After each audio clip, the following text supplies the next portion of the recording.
Alright, welcome back to another episode of me trying to pull my hair out working with an isuzu.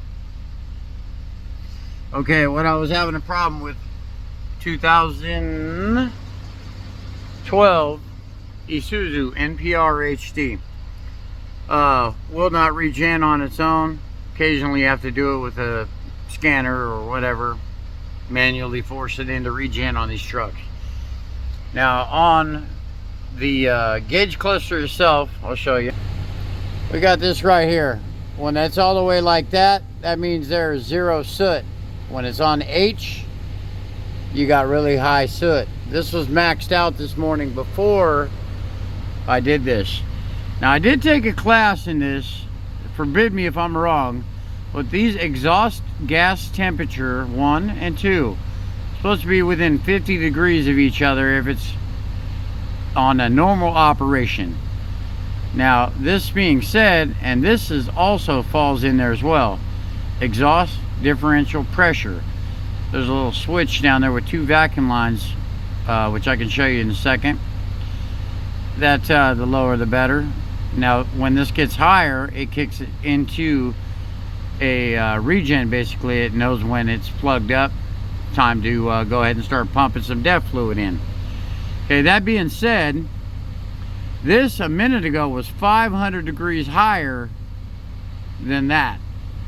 So that's a really bad thing, and it was almost at 1200 on this and almost 700 on the first one.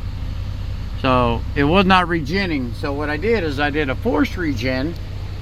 It took about a half hour to get this thing all the way back, bear with me, back down to L for low. And anyway, when you're doing this, you can also tap this when it's in yellow mode, and it'll show you where it's at with the regen, just so you know. So there you go. That being said, bear with me. Let me hop under there.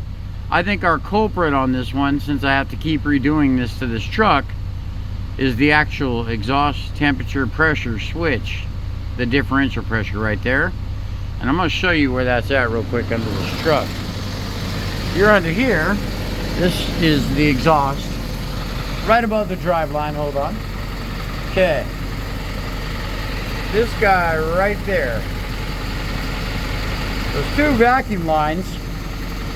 One is before the exhaust, one's after.